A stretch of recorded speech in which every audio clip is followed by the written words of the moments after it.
Hi hello ನಮಸ್ಕಾರ. ನಾನಿವತ್ತು ಮಾಡ್ತಾಯಿದ್ದೀನಿ ಗೋಧಿ ಹಿಟ್ಟಿನ ದೋಸೆ. ಇನ್ಸ್ಟೆಂಟಾಗಿ ಬ್ರೇಕ್ಫಾಸ್ಟ್ ಬೇಕು ಅಂದರೆ ಯಾವ ಥರ ರೆಡಿ ಮಾಡ್ಕೊಳ್ಳೋದಂತ ಸಿಂಪಲ್ಲಾಗಿ ತೋರಿಸ್ತೀನಿ ನೋಡಿ. ಇದರಿಂದ ಹೊಟ್ಟೆನೂ ತುಂಬುತ್ತೆ, ಆರೋಗ್ಯಕರವಾಗಿಯೂ ಇರುತ್ತೆ ನೋಡಿ. ನಾನಿದಕ್ಕೆ 2 ಕಪ್ ಆಗುವಷ್ಟು ಗೋಧಿ ಹಿಟ್ಟನ್ನು ಹಾಕೋತಾ ಇದ್ದೀನಿ ನೋಡಿ. ಹಾಗೆ ಅರ್ಧ ಕಪ್ನಷ್ಟು ಜೋಳದ ಹಿಟ್ಟನ್ನು ಹಾಕೋತಾ ಇದ್ದೀನಿ. ಹಾಗೆ 3/4 ಕಪ್ನಷ್ಟು ಅಕ್ಕಿ ಹಿಟ್ಟನ್ನು ಹಾಕೋತಾ ಇದ್ದೀನಿ. ಹಾಗೆ ಸಣ್ಣಗೆ ಹೆಚ್ಚಿ ಇಟ್ಕೊಂಡಿರೋವಂಥ ಈರುಳ್ಳಿನ ಹಾಕೋತಾ ಇದ್ದೀನಿ. ಹಾಗೆ ರುಚಿಗೆ ತಕ್ಕಷ್ಟು ಉಪ್ಪನ್ನು ಆ್ಯಡ್ ಮಾಡ್ಕೋತಾ ಇದ್ದೀನಿ. ಅರಿಶಿನ ಪುಡಿಯನ್ನು ಹಾಕೋತಾ ಇದ್ದೀನಿ. ಹಾಗೆ ಸ್ವಲ್ಪ ಜೀರಿಗೆನ ಸಹ ಹಾಕೋತಾ ಇದ್ದೀನಿ ನೋಡಿ. ಜೀರಿಗೆನ ಹಾಕೋತಾ ಇದ್ದೀನಿ.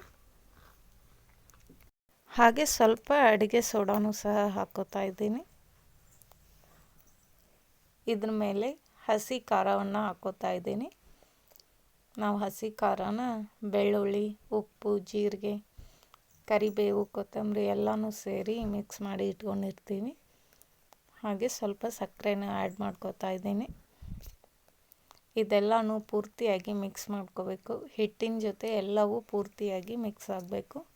ಆಮೇಲೆ ನಮಗೆ ಕನ್ಸಿಸ್ಟೆನ್ಸಿ ಎಷ್ಟು ಬೇಕು ದೋಸೆ ಹದಕ್ಕೆ ಬರೋ ಥರ ನೀರನ್ನು ಹಾಕಿ ಪೂರ್ತಿಯಾಗಿ ಹಿಟ್ಟನ್ನು ಕಲಿಸ್ಕೋಬೇಕು.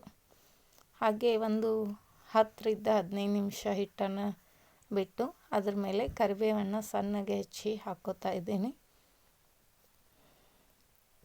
ಇಮಿಡಿಯೇಟಾಗಿ ಕರಿಬೇವನ್ನು ಹಾಕ್ಕೊಂಡ್ಮೇಲೆ ಪೂರ್ತಿಯಾಗಿ ಇನ್ನೊಂದು ಸಲ ಮಿಕ್ಸ್ ಕೊಟ್ಟು ಹೆಂಚ್ಕಾದ್ಮೇಲೆ ಅದಕ್ಕೆ ಸ್ವಲ್ಪ ಎಣ್ಣೆನ ಹಾಕಿ ಈ ಥರ ದೋಸೆನ ಹಾಕ್ಕೋಬೇಕು. ಸ್ವಲ್ಪ ದಪ್ಪಗೆ ಇದ್ದಷ್ಟು ದೋಸೆ ಚೆನ್ನಾಗಿ ಬರುತ್ತೆ ನೋಡಿ. ತುಂಬ ಟೇಸ್ಟಿಯಾಗಿರುತ್ತೆ. ಮಕ್ಕಳು ಸಹ ತುಂಬ ಇಷ್ಟಪಟ್ಟು ತಿಂತಾರೆ ದೋಸೆನ. ಈ ಥರ ಸ್ವಲ್ಪ ಎಣ್ಣೆ ಹಾಕ್ಕೊಂಡು 2 ಸೈಡ್ ಪೂರ್ತಿಯಾಗಿ ಬೇಯಿಸ್ಕೊಂಡ್ರೆ ಇನ್ಸ್ಟೆಂಟಾಗಿ ಮಾಡಬಹುದಾದಂಥ ತಿಂಡಿ ಬ್ರೇಕ್ಫಾಸ್ಟ್ ಹಿಟ್ಟಿನ ದೋಸೆ. ತುಂಬ ಚೆನ್ನಾಗಿರುತ್ತೆ. ಇದಕ್ಕೆ ಏನೂ ಇಲ್ಲದೆ ಬರೀ ಚಟ್ನಿ ಜೊತೆ ಸಹ ಸರ್ವ್ ಮಾಡ್ಬೋದು. ಹಾಗೆ ಮೊಸರಿದ್ರೂ ಟೇಸ್ಟಿಯಾಗಿರುತ್ತೆ. ಈ ವಿಡಿಯೋ ನಿಮಗೆ ಇಷ್ಟ ಆಗಿದ್ದರೆ ನನ್ನ ಪೇಜನ್ನು ಸಬ್ಸ್ಕ್ರೈಬ್ ಮಾಡಿ, ಲೈಕ್ ಮಾಡಿ, ಶೇರ್ ಮಾಡಿ.